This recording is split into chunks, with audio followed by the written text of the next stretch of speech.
নমস্কার, আমি মনতোষ বিশ্বাস।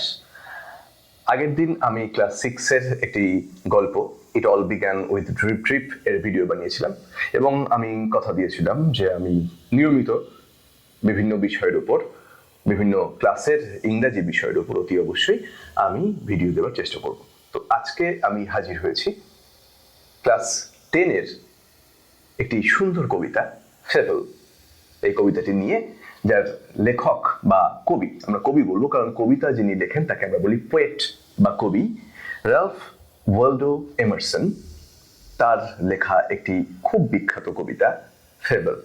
তো প্রথমে বলে রাখি এটি নেওয়া হয়েছে কোন বই থেকে, দেখতে পাচ্ছ ব্লিস বইটির নাম, এবং এই বইটির যে থিম পশ্চিমবঙ্গ সরকার এবং এডুকেশন ডিপার্টমেন্ট রেখেছে সেটা হচ্ছে এমপ্যাথি অ্যান্ড রিলেশনশিপ, অর্থাৎ মানুষের প্রতি সহানুভূতি বা সবার প্রতি সহানুভূতি এবং সম্পর্ক।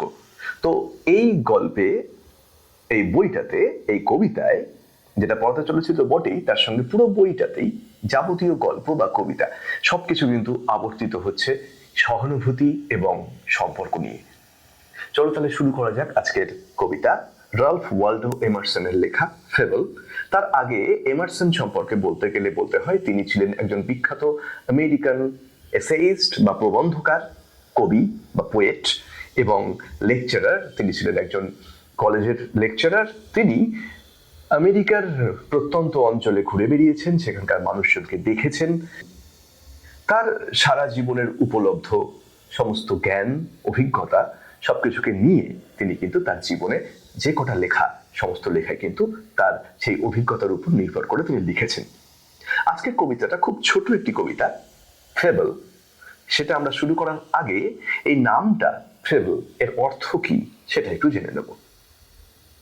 ফেবল হচ্ছে, আমরা ছোটবেলায় যেমন প্রচুর পশু পাখি এদেরকে নিয়ে গল্প পড়েছি এবং প্রত্যেকটা গল্পে কিন্তু একটি করে নীতি কথা ছিল। যেমন ধরো বুদ্ধি বল, এরকম একটি মোরাল বা নীতি কথা আমরা গল্পের মধ্যে পড়েছি, যেখানে বুদ্ধি দিয়ে অনেক কাজ যে হাসিল করা যায় এবং গায়ের জোরের থেকেও বেশি প্রয়োজন হয় বুদ্ধি, এটা একটা মোরাল। এবং সেই গল্প পড়তে গিয়ে আমরা কিন্তু পশু পাখি সেই গল্পের বিভিন্ন চরিত্র হিসেবে দেখেছি। তো এই ধরনের গল্প, যাতে পশু পাখি সেই গল্পের চরিত্র বা প্রাকৃতিক যে কোনো জিনিস সেই গল্পের চরিত্র, অথচ তারা কথা বলতে পারে এবং তাদের গল্প এর মাধ্যমে আমরা কিন্তু একটি নৈতিক জ্ঞান লাভ করি, যেটা আমাদের জীবনে চলার পথে আমাদের পাথেয় হয়ে দাঁড়ায়। তো এই ধরনের গল্পকে আমরা বলি ফেবল।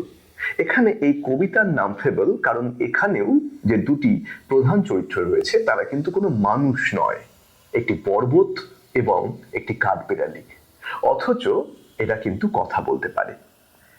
এবং এই কবিতাটা পড়লে আমরা কিন্তু সেই ধারণাটা পাবো যে আমাদের কি করা উচিত, কি করা উচিত নয়। তাই এই কবিতার নামকরণ করা হয়েছে ফেবল। আমরা তাহলে কবিতায় চলে যাই।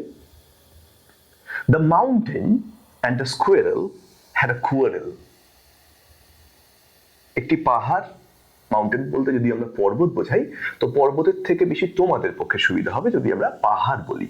তাই একটি পাহাড় এবং একটি কাঠবিড়ালি হ্যাড আ কুয়ারেল।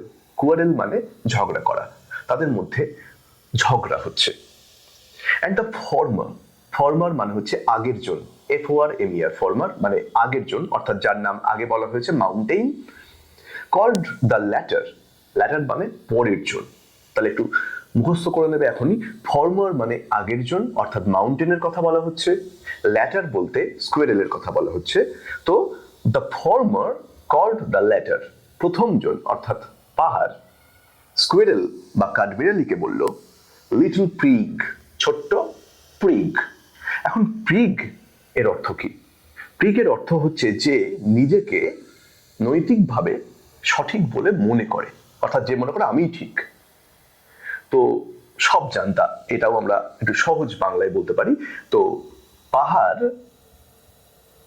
কাঠবিড়ালিকে বলছে ছোট্ট সব জানতা।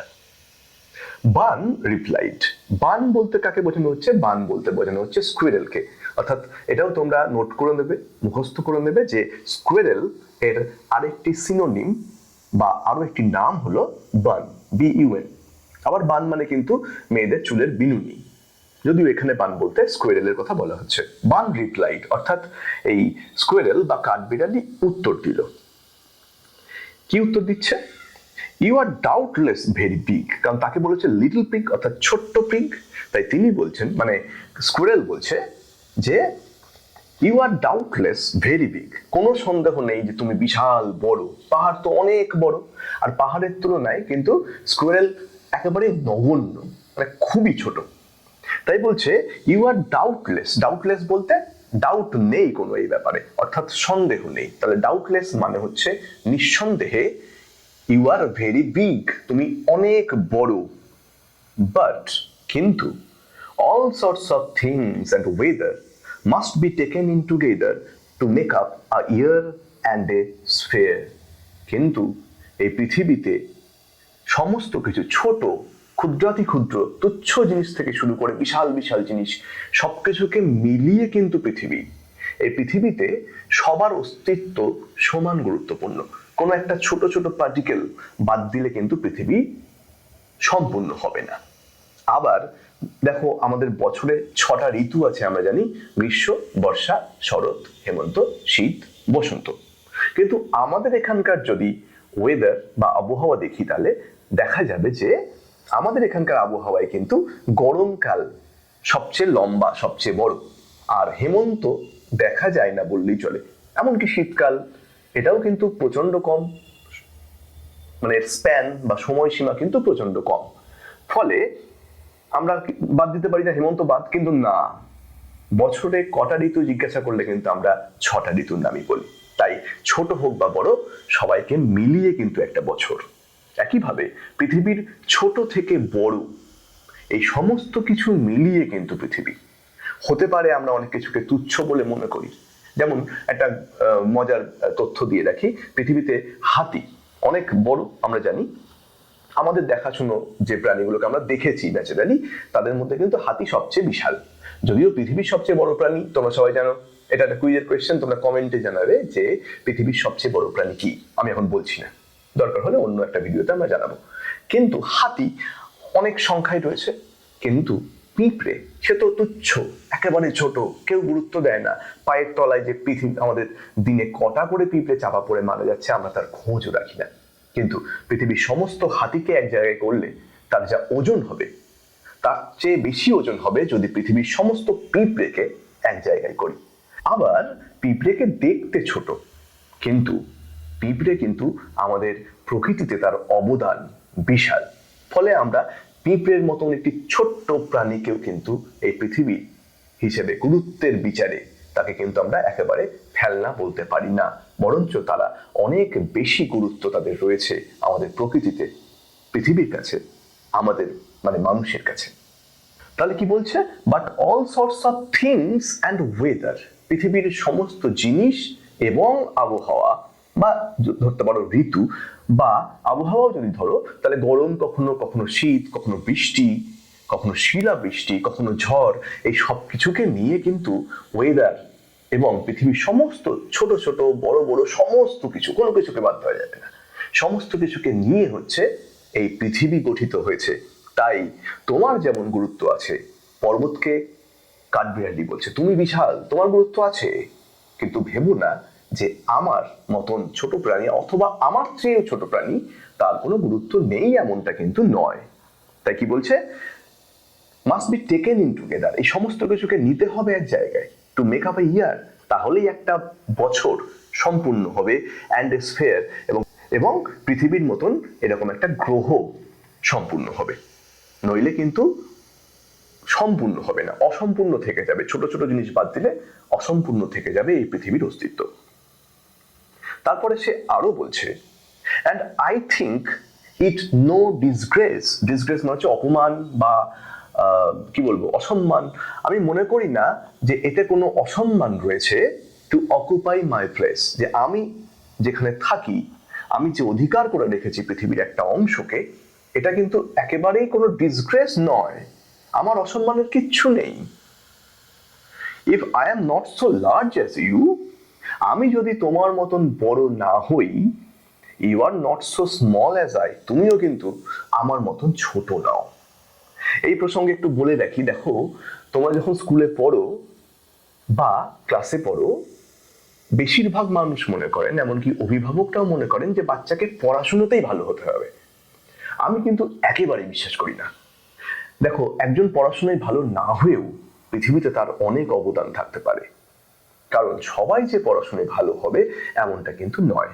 কেউ মাথার দিব্যিও দেয়নি পড়াশোনায় তোমাকে ভালো হতেই হবে। হ্যাঁ, একটা অন্ততপক্ষে কিছুটা পড়াশোনা আমাদের দরকার, যাতে করে আমরা সমাজে সকল মানুষের সঙ্গে মিশতে পারি। তাই পড়াশুনো দরকার, কিন্তু পড়াশুনোটাই জীবন নয়। তুমি পড়াশোনাতে ভালো হলে মানে তুমি ভালো মানুষ হলে, এমনটাও কিন্তু নয়। শচীন তেন্ডুলকর মাধ্যমিক পাস, বিরাট কোহলি উচ্চ মাধ্যমিক পাস, তাতে কি যায় আসে? তারা নিজের নিজের ক্ষেত্রে তারা কিন্তু স্বমহিমায় বিরাজ করছে, তাই না? তো তোমাকে পড়াশোনাতেই ভালো হতে হবে এমনটা নয়। অভিভাবকদের বলবো, আপনার সন্তান যা ভালোবাসে তাকে সেটা করতে দিন, কারণ সেটা সে মন থেকে করবে, একেবারে অন্তর থেকে করবে, আর সেই ক্ষেত্রে কিন্তু সে অনেক সুনাম করবে। আমি একদম গ্যারান্টি দিতে পারি, সে সুনাম করবেই, কেউ তাকে আটকাতে পারবে না।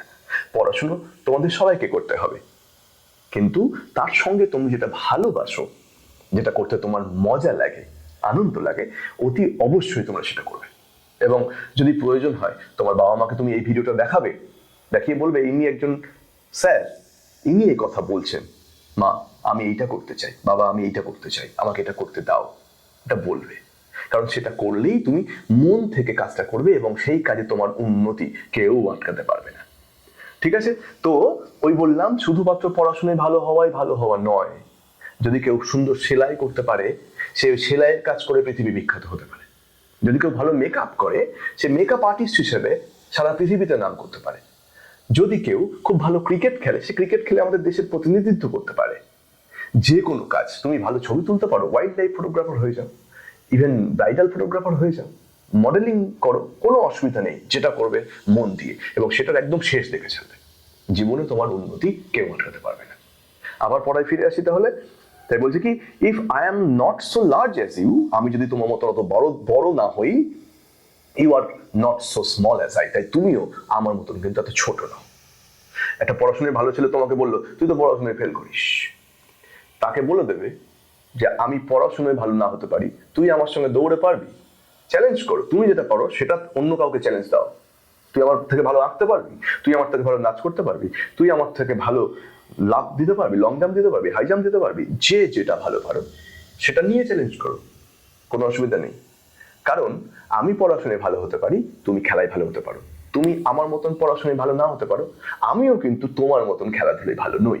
সেই কথা স্কোয়ারেল বলছে মাউন্টেনকে, আমি তোমার মতন বড় নই, বড় হতে পারবো না। তুমি কি আমার মতন ছোট হয়ে দেখাতে পারবে?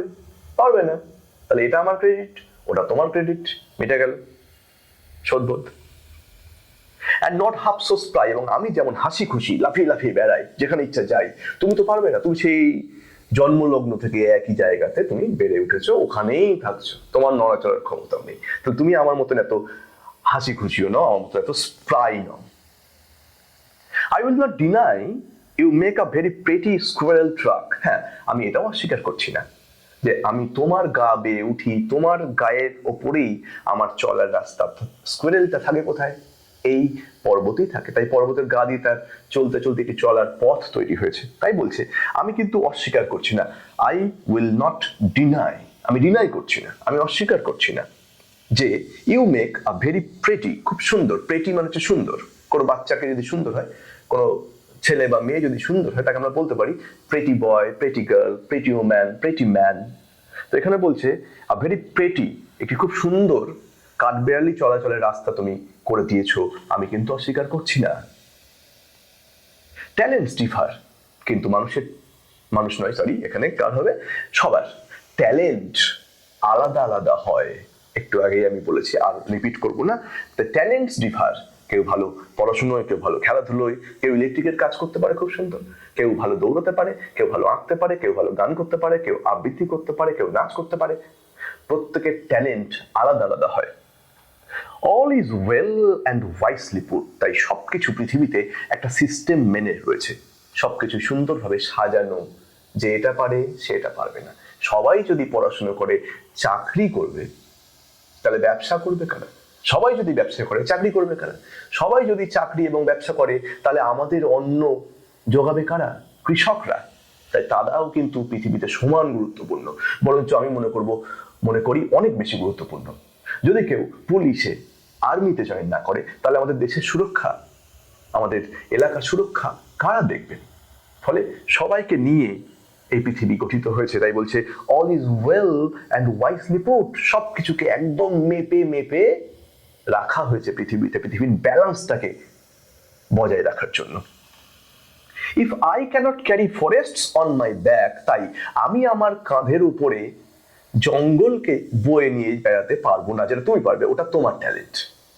তোমার শরীরের উপরে কত কিছু রয়েছে। এখানে যা একটা কথাই বলে যে ফরেস্ট তোমার কাঁধের উপর তুমি রেখে দিয়েছো। Neither can you crack a nut, কিন্তু আমার মতন তুমি বাদাম কামড়ে ভাঙতে পারবে না। অর্থাৎ এটা আমার ট্যালেন্ট, তোমার ট্যালেন্ট, সেটা নিয়ে আমি কোনো বক্তব্য নেই, আমি তোমাকে কোনোদিন ওই জন্য ছোট করিনি। তেমনই তুমিও কিন্তু আমাকে ছোট করতে পারো না, কারণ আমার ট্যালেন্ট আমার জায়গায়, তোমার ট্যালেন্ট তোমার জায়গায়। তো এই কবিতা থেকে আমরা শিখলাম যে সবার ট্যালেন্ট কিন্তু আলাদা আলাদা হয়। তো কারোর ট্যালেন্ট এই ক্ষেত্রে, কারোর ট্যালেন্ট অন্য, কিন্তু তার জন্য আমরা কিন্তু কাউকে অপমান করতে পারি না, কাউকে ছোট করতে পারি না। আমরা সবাইকে সমান চোখে দেখব, সবাইকে সম্মান করব। শিক্ষককে সম্মান করব, কৃষককে সম্মান করব, একজন ভ্যানওয়ালাকে সম্মান করব, একজন টোটোওয়ালাকে সম্মান করব, একজন আর্টিস্টকে সম্মান করব, একজন অভিনেতাকে সম্মান করব, একজন অঙ্কন শিল্পীকে সম্মান করব। যে কোনো প্রফেশনে আছেন, যে কোনো কাজের সঙ্গে যুক্ত, তাদের সবাইকে সম্মান করব। আর তাহলেই আমরা কিন্তু আদর্শ মানুষ হিসেবে নিজেদেরকে গড়ে তুলতে পারবো। সবাইকে অসংখ্য ধন্যবাদ। এরকম আরো ভিডিও নিয়ে হাজির হব পরবর্তী কোনো সময়। আবার দেখা হবে অন্য কোনো ভিডিওয়। তো এই ভিডিওটা যদি ভালো লাগে, তাহলে অতি অবশ্যই তোমরা লাইক করবে, শেয়ার করবে এবং সাবস্ক্রাইব করবে আমার এই চ্যানেলটি। এবং তোমাদের যদি কোনো মন্তব্য থাকে, আমার পড়ানো যদি তোমাদের ভালো লেগে থাকে, যদি মনে হয় না স্যারের মাধ্যমে আমরা কোনো পড়া আরো সুন্দরভাবে হয়তো বুঝতে পারবো মনে হচ্ছে তোমাদের, তাহলে অবশ্যই কমেন্টের মাধ্যমে জানাবে কোন গল্প বা কবিতা বা গ্রামার বা প্যারাগ্রাফ এর ভিডিও আমাকে বানাতে হবে। আমি কিন্তু তোমাদের জন্য সেই ভিডিও বানাবো। ঠিক আছে? সকলে ভালো থাকবে, সুস্থ থাকবে আর একটু দুষ্টুমি